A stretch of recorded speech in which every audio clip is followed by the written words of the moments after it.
ಕೈ ಬಿಡೇನು,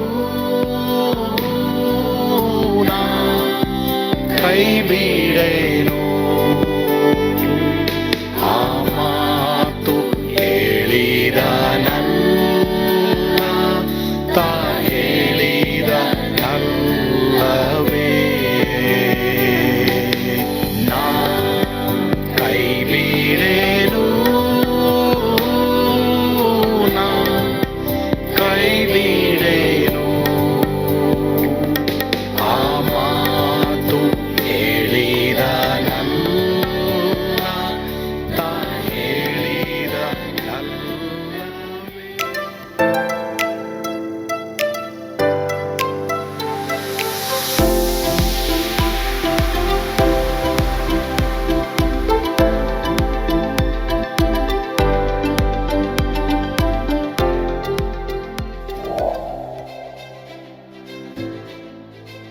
ಕರ್ನಾಟಕಕ್ಕಾಗಿ 3 ದಿನದ ಉಪವಾಸ ಪ್ರಾರ್ಥನೆ.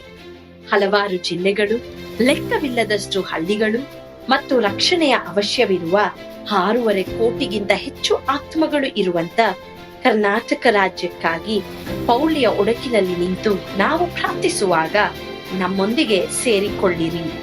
31 ಜಿಲ್ಲೆಗಳು, 224 ಕ್ಷೇತ್ರಗಳು ಒಳಗೊಂಡಂತ ಕರ್ನಾಟಕ ಕಲಾಚಾರ, ಪಾರಂಪರ್ಯ ಮತ್ತು ಅವಕಾಶಗಳು ಇರುವಂತ ನೆಲ. ಆದರೆ ನಮ್ಮ ವಿಜ್ಞಾಪನೆ, ಪ್ರಾರ್ಥನೆ ಅವಶ್ಯವಿರುವ ನೆಲ. ಎಸೆಕಿಯೇಲ 22:30 ದೇವರ ವಾಕ್ಯವು ಹೇಳುವ ಪ್ರಕಾರ, ಪೌಳಿಯ ಹುಡುಕಿನಲ್ಲಿ ನಿಲ್ಲುವಂತ ಒಬ್ಬನನ್ನು ನಾನು ಹುಡುಕಿದೆನು. ಈ ದಿನ ಆ ಕರೆಗೆ ನಾವು ಕಿವಿಗೊಟ್ಟಿದ್ದೇವೆ. ಏಪ್ರಿಲ್ 14, 15, 16ರಂದು ಹೃದಯಪೂರ್ವಕ ಪ್ರಾರ್ಥನೆಗಳು, ಆರಾಧನೆಗಳು, ದೇವರ ವಾಕ್ಯದಲ್ಲಿ ಬೇರೂರಿರುವ ಬಲವಾದ ದೇವರ ಸಂದೇಶಗಳ ಮೂಲಕ ಯೇಸುವಿನ ಪ್ರೀತಿಯಿಂದ ಕರ್ನಾಟಕ ಬದಲಾಗುವುದನ್ನು ಕಾಣೋಣ. ಹೆಚ್ಚಿನ ಮಾಹಿತಿಗಾಗಿ ಸಂಪರ್ಕಿಸಿ 9686444722, 9742088223, 9686236323. ಸ್ಥಳ victory children home, Sasalu, Doddaballapur taluk, Bengaluru ಗ್ರಾಮಾಂತರ.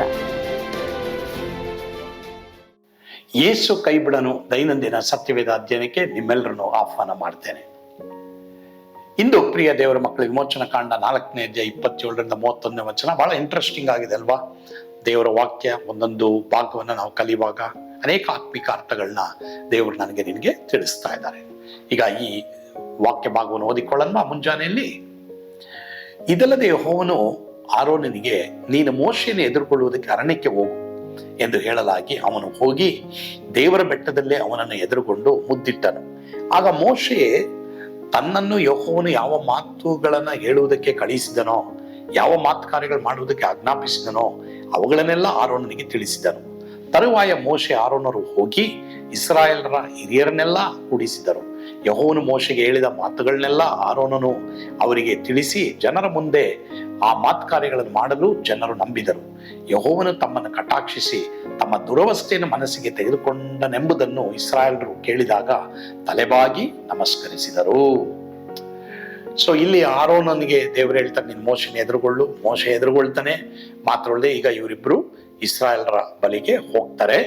ಮತ್ತೆ ದೇವರು ನಿಮ್ಮನ್ನ ಕಟಾಕ್ಷಿಸುವುದಕ್ಕೆ ಬಂದಿದ್ದಾನೆ, ನಿಮ್ಮ ದುರವಸ್ಥೆಯಿಂದ ನಿಮ್ಮನ್ನ ಬಿಡುಗಡೆ ಮಾಡೋದಕ್ಕೆ ಬಂದಿದ್ದಾರೆ ಎಂಬುದಾಗಿ ಅವ್ರು ಹೇಳ್ತಾರೆ. ಎಲ್ಲರೂ ತಲೆಬಾಗಿ ಇವರಿಬ್ಬರಿಗೆ ನಮಸ್ಕರಿಸ್ತಾರೆ. ಈಗ ಇಂಥ ಒಬ್ಬ ವ್ಯಕ್ತಿ ಫರೋಹನ ಮುಂದೆ ನಿಲ್ತಾರೆ. ಅಂದ್ರೆ ಇಲ್ಲಿ ದೇವರ ಮುಂದೆ ನಿಲ್ಲೋರು ಯಾವತ್ತೂ ಫರೋಹನ ಮುಂದೆ ನಿಲ್ತಾರೆ, ಮನುಷ್ಯರ ಮುಂದೆ ನಿಲ್ತಾರೆ ಅನ್ನೋದು ನಾವು ಇಲ್ಲಿ ಕಲಿತಾ ಇರುವಂತ ಒಂದು ಪಾಠ. ನೋಡಿ, ಇಲ್ಲಿ ದೇವ್ರ ಮುಂದೆ ಮೋಶೆ ನಿಲ್ಲೋದ್ರಿಂದ ಅವನು ಫರೋಹನ ಮುಂದೆ ನಿಲ್ಲೋದಕ್ಕೂ ದೇವರು ಅವನಿಗೆ ಶಕ್ತಿ ಕೊಡ್ತಾರೆ. ಅದೇ ತರ ಪ್ರಿಯ ದೇವರ ಮಕ್ಕಳೇ, ದೇವರೊಂದಿಗೆ ನಾವು ಟೈಮ್ ಕಳಿಬೇಕು, ಬೈಬಲ್ ಓದ್ಬೇಕು, ಪ್ರಾರ್ಥನೆ ಮಾಡ್ಬೇಕು. ಅನೇಕರು ಇವತ್ತು ಮನುಷ್ಯರ ಮುಂದೆ ನಿಲ್ಲೋದಕ್ಕೆ ಭಯ ಪಡೋ ಕಾರಣನೇ ನಾವು ದೇವ್ರ ಮುಂದೆ ನಿಲ್ತಾ ಇಲ್ಲ ಎಂಬುದಾಗಿ ನಾವು ತಿಳಿದುಕೊಳ್ಬೇಕು.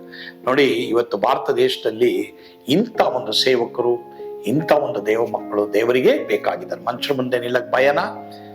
ನೀನು ದೇವರ ಮುಂದೆ ನಿಲ್ಲೋದಕ್ಕೆ ದೇವ್ರಿಗೆ ಸಮಯ ಕೊಡಕ್ ಆಗ್ತಾ ಇಲ್ಲ, ಅದಕ್ಕೆ ನಾವು ಭಯ ಪಡ್ತಾ ಇದೀವಿ ಎಂಬುದಾಗಿ ತಿಳಿದುಕೊಂಡು ಸರಿ, ಇಲ್ಲಿವರೆಗೂ ಮಾಡಿಲ್ಲ, ಇಂದಿನಿಂದಾದರೂ ದೇವರ ಮುಂದೆ ನಿಲ್ಲೋದಕ್ಕೆ ಪ್ರಾರ್ಥನೆಯಲ್ಲಿ, ವಾಕ್ಯದಲ್ಲಿ ಪ್ರಯತ್ನ ಪಟ್ರೆ. ಎಲಿಯನು ಹೇಳ್ತಾನೆ, ದೇವರ ಸನ್ನಿಧಾನದಲ್ಲಿ ನಿಲ್ಲುವಂತ ಸೇವಕನ್ ನಾನೆಂಬುದಾಗಿ ಅವನ ಆಹಬನಿಗೆ ಭಯಪಡಲಿಲ್ಲ. ಪ್ರಿಯ ಸೇವಕರೇ, ಅನೇಕರು ಇವತ್ತು ಆ ರೀತಿ ದೇವರ ಮುಂದೆ ನಿಲ್ಲಿದ್ರೆ ನಮ್ಮ ಸೇವೆಗಳು ಉದ್ಧಾರ ಆಗ್ತದೆ. ಸುವಾರ್ತೆಯ ಮೂಲಕವಾಗಿನೇ ನಾವು ಜನರನ್ನ ರಕ್ಷಿಸೋದಕ್ಕೆ ಸಾಧ್ಯ. ಆದ್ರಿಂದ ನಮಗೆ ಮನುಷ್ಯರ ಸಹಾಯ ಬೇಕಾಗಿಲ್ಲ. ನಾವೇನ್ ಮಾಡ್ತೀವಿ, ಇನ್ಫ್ಲೂಯೆನ್ಷಿಯಲ್ ಪರ್ಸನ್ ಅವರು ಇವರು ಇದ್ರೆ ನಮ್ಮ ಸೇವೆಗಳು ಮುಂದುವರಿತೆ ಎಂಬುದಾಗಿ ನಾವು ಹೇಳ್ತೀವಿ. ಇಲ್ಲ ಪ್ರಿಯರೇ, ನಮಗೆ ನೋಡಿ, ಮೋಶೆ, ಎಲಿಯ ಇವರೆಲ್ಲರೂ ದೇವರ ಮುಂದೆ ನಿಂತ್ಕೊಂಡಿದ್ರು. ಅವರು ಮನುಷ್ಯರು ಸಹಾಯ ಮಾಡಿದ್ರ? ಇಲ್ಲ. ಅದೇ ತರ ನಾವು ದೇವರ ಮುಂದೆ ನಿಂತ್ಕೊಂಡ್ರೆ ಮನುಷ್ಯರು, ರಾಜಕೀಯ ವ್ಯಕ್ತಿಗಳ ಸಹಾಯ ನಮ್ಗೆ ಬೇಕಾಗಿಲ್ಲ. ದೇವರೇ ಪರಲೋಕದ ಸಹಾಯಗಳನ್ನ ನಮಗೆ ಮಾಡೋರಾಗಿದ್ದಾರೆ. ಹಾಗಾದ್ರೆ ಪ್ರಿಯ ದೇವರ ಮಕ್ಕಳೇ, ಒಂದು ವೇಳೆ ದೇವರ ಮುಂದೆ ಸರಿಯಾದ ಮನಸ್ಸಾಕ್ಷಿ ಇಲ್ಲದೆ ಇದ್ದಲ್ಲಿ ನಾವು ಇವತ್ತು ಮೊದಲು ನಮ್ಮ ಮನಸ್ಸಾಕ್ಷಿಗಳನ್ನ ಸರಿಪಡಿಸ್ಕೊಳ್ಬೇಕು. ಮನಸ್ಸಾಕ್ಷಿ ಸರಿ ಇಲ್ಲದೆ ಹೋದ್ರೇನೆ ನಾವು ಮನುಷ್ಯರನ್ನ ಕೈ ಬಿಡ್ತೀವಿ. ಯೋಚನೆ ಮಾಡಿ, ಮೋಶೆ ಪರ್ವನ ಮುಂದೆ ನಿಂತಿಲ್ವೇ, ಎಲಿಯನು ಆಬನ ಮುಂದೆ ನಿಂತಿಲ್ವೇ? ಹಾಗಾದ್ರೆ ನಾನು ನೀನು ಇವತ್ತು ಅನೇಕ ಜನರ ಮುಂದೆ ನಿಲ್ಬಹುದು. ಈ ರೀತಿಯ ಸೇವಕರಾಗಿ ನಾವು ದೇವರ ಮುಂದೆ ನಿಲ್ಲವರಾಗಿರ್ಬೇಕು. ಸತ್ಯದ ವೇದದಲ್ಲಿರುವಂತಹ ದೇವ ಸೇವಕರನ್ನ ನೀವು ನೋಡಿ, ಮನುಷ್ಯರ ಮೆಚ್ಚಿಗೆ ಅವರಿಗೆ ಬೇಕಾದದ್ದು ಆಗಿರಲಿಲ್ಲ, ಮನುಷ್ಯರ ಹಣವೂ ಅವರಿಗೆ ಬೇಕಾದದ್ದಾಗಿರಲಿಲ್ಲ. ಮೋಶೆ ಆಗಿರ್ಬೋದು, ಎಲಿಯನ ಆಗಿರ್ಬೋದು, ದೇವರು ಅವರಿಗೆ ಸಹಾಯ ಮಾಡ್ಲಿಲ್ವಾ? ನಮಗೂ ಮಾಡ್ತಾರೆ. ಆದ್ರಿಂದ ಪ್ರಿಯರೇ, ಅಂದ್ರೆ ನಾವು ವೈಸಾಗಿ ನಡ್ಕೊಳ್ಬೇಕು. ನಾವು ಕೆಲವು ಕಾರ್ಯಗಳಲ್ಲಿ ಏನೇನು ಸರ್ಕಾರದ ನಿಯಮದ ಪ್ರಕಾರ ನಡಿಬೇಕು ಅದೆಲ್ಲ ನಮಗೆ ಅಗತ್ಯ. ಅದಕ್ಕೋಸ್ಕರವಾಗಿ ನಾವು ನಿಂತ್ಕೊಳ್ಬೇಕಾಗತ್ತೆ, ವೈಸಾಗಿ ನಡಿಬೇಕಾಗತ್ತೆ. ಆದ್ರೆ ನಾವು ಅವ್ರಿಗೆ ಭಯ ಪಡ್ಬೇಕಾದಿಲ್ಲ. ನಾವು ದೇವ್ರ ಮುಂದೆ ನಿಂತ್ರೆ ಮನುಷ್ಯರ ಮುಂದೆ ಧೈರ್ಯವಾಗಿ ನಿಲ್ತೀವಿ ಅನ್ನೋದು ಇಲ್ಲಿ ನಾವು ಕಲಿಯುವಂತ ಪಾಠವಾಗಿದೆ. ಕರ್ತನು ಈ ವಾಕ್ಯಗಳ ಮೂಲಕ ನಮ್ಮೆಲ್ಲರನ್ನು ಆಶೀರ್ವಾದ ಮಾಡ್ಲಿ. ಆಮೇಲೆ ಪ್ರಾರ್ಥಿಸೋಣವಾ? ಪರಮ ಪ್ರೀತಿಯುಳ್ಳ ತಂದೆ ಆದವರೇ, ಅನೇಕ ಹಳ್ಳಿಯಲ್ಲಿ, ಡೆಲ್ಲಿಯಲ್ಲಿ ಅಥವಾ ಪಟ್ಟಣದಲ್ಲಿ ಹಳ್ಳಿಗಳಲ್ಲಿ ಸೇವೆ ಮಾಡ್ತಿರುವಂತ ಅನೇಕರನ್ನು ನಾವು ನೋಡುವಾಗ ಇವತ್ತು ನಮಗೆ ಮನುಷ್ಯರ ಒಂದು ಸಹಾಯ ಬೇಕು ಅಥವಾ ಮನುಷ್ಯರ ಒಂದು ಇನ್ಫ್ಲೂಯೆನ್ಸ್ ಬೇಕೆಂಬುದಾಗಿ ಓಡಾಡ್ತೀವಪ್ಪ. ಆ ರೀತಿ ಇರದೆ ನಿನ್ನ ಮುಂದೆ ನಿಲ್ಲೋದಕ್ಕೆ ನಾವು ಯಾವಾಗಲೂ ಪ್ರಯತ್ನಿಸುವ ಹಾಗೆ ನಮ್ಮೆಲ್ಲರೂ ಕೃಪೆ ಕೊಡಪ್ಪ. ದೇವರ ಮುಂದೆ ನಿಲ್ಲುವವನು ಮನುಷ್ಯನ ಮುಂದೆ ಧೈರ್ಯವಾಗಿ ನಿಲ್ತಾನೆ ಎಂಬುದಾಗಿ ನಮಗೆ ಕಲಿಸಿದ್ಯಾ, ಅದಕ್ಕಾಗಿ ಸ್ತೋತ್ರ. ಮೋಶೆ ಆರೋನನ ಕುರಿತು ನಮ್ಗೆ ಕಲಿಸಿದ್ಯಾ. ಇವತ್ತು ನಾವು ಸಹ ನಿನ್ನ ಮುಂದೆ ನಿಲ್ಲುವಾಗಿ ನಮ್ಮೆಲ್ಲರೂ ಕೃಪೆ ಕೊಡು. ಯಾವುದಕ್ಕೂ ಭಯ ಪಡದ ಹಾಗೆ ಎಲ್ಲಾ ದೇವ ಮಕ್ಕಳು ಎಲ್ಲೆಲ್ಲಿ ಕೆಲ್ಸಕ್ಕೆ ಹೋಗ್ತಾರೋ, ಕಾಲೇಜ್ ಸ್ಕೂಲ್ಗಳಿಗೆ ಹೋಗ್ತಾರೋ, ಅದು ಮನೆ ಕೆಲಸ ಇರ್ಬೋದು, ಗೌರ್ಮೆಂಟ್ ಕೆಲಸ ಇರ್ಬೋದು, ಪ್ರೈವೇಟ್ ಕೆಲಸ ಇರ್ಬೋದು, ಅದೆಲ್ಲ ಜನರ ಮುಂದೆ ಅವರು ನಿಲ್ಲೋದಕ್ಕೆ ಮೊದಲು ನಿನ್ನ ಮುಂದೆ ನಿಂತು ಸಮಯ ಕಳೆಯಕ್ಕೆ ಸಹಾಯ ಮಾಡು. ಯೇಸುವಿನ ಹೆಸರಿನಲ್ಲಿ ಪ್ರಾರ್ಥಿಸ್ತೇವೆ ದೇವರೇ, ಆಮೇನ್. ಕರ್ತನು ತಾನೇ ನಿಮ್ಮೆಲ್ಲರನ್ನ ಆಶೀರ್ವಾದ ಮಾಡಲಿ. ಯೇಸು ನಿಮ್ಮನ್ನು ಕೈ ಬಿಡನು. ಆಮೇನ್.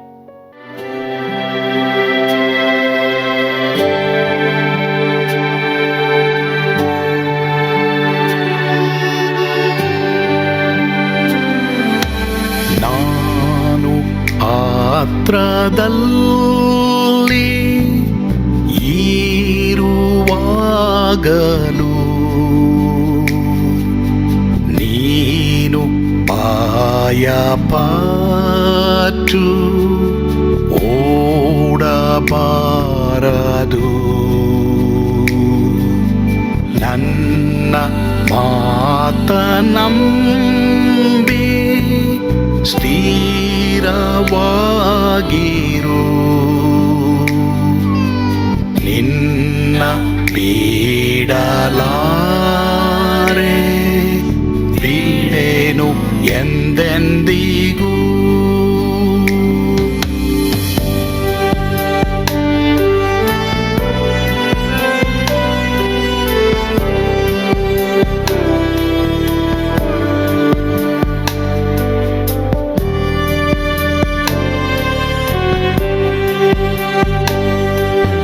ನಾ ಕೈ ಬಿಡೆನು, ಕೈ ಬಿಡೆನು. ಆ ಮಾತು ಹೇಳಿದನಲ್ಲ, ತಾ ಹೇಳಿದನಲ್ಲವೇ. ನಾ ಕೈ ಬಿಡೆನು, ಕೈ ಬಿಡೆನು.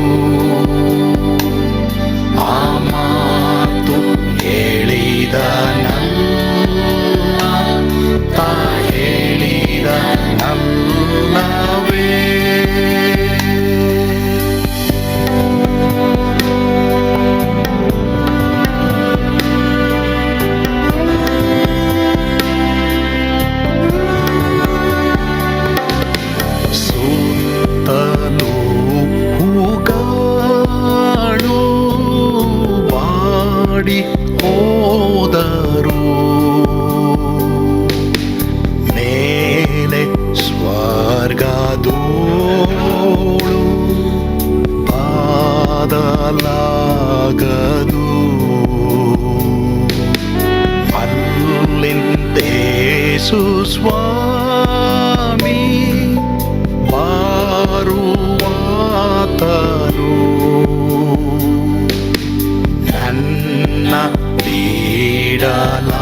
ಬಿಡನು, ನಾ ಕೈ ಬಿಡೆನು, ನಾ ಕೈ ಬಿಡೆನು. ಆ ಮಾತು ಹೇಳಿದನಲ್ಲ, ತಾ ಹೇಳಿದನಲ್ಲವೇ,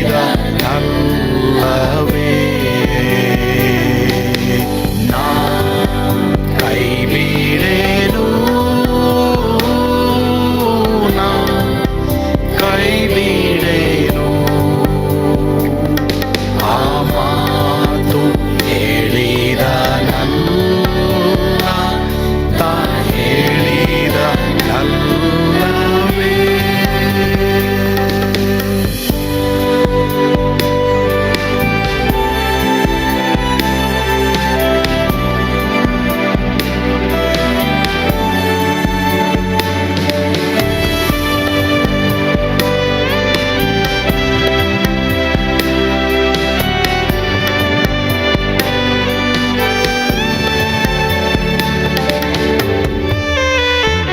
ಮುಂದೆ ಬಾವು ಕಷ್ಟ ಬಾರುತ್ತಿದ್ದರು,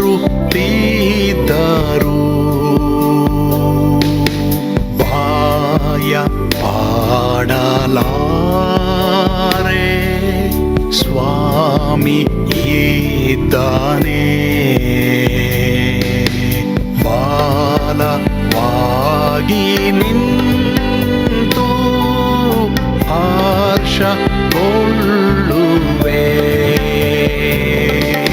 ಸ್ವಾಮಿ ಬಿಡಲಾರ, ಸ್ವಾಮಿ ನನ್ನ ಕೈ ಬಿಡನು, ನಾ ಕೈ ಬಿಡೆನು, ನಾ ಕೈ ಬಿಡೆನು. ಆ ಮಾತು ಹೇಳಿದನಲ್ಲ, ತಾ ಹೇಳಿದನಲ್ಲವೇ,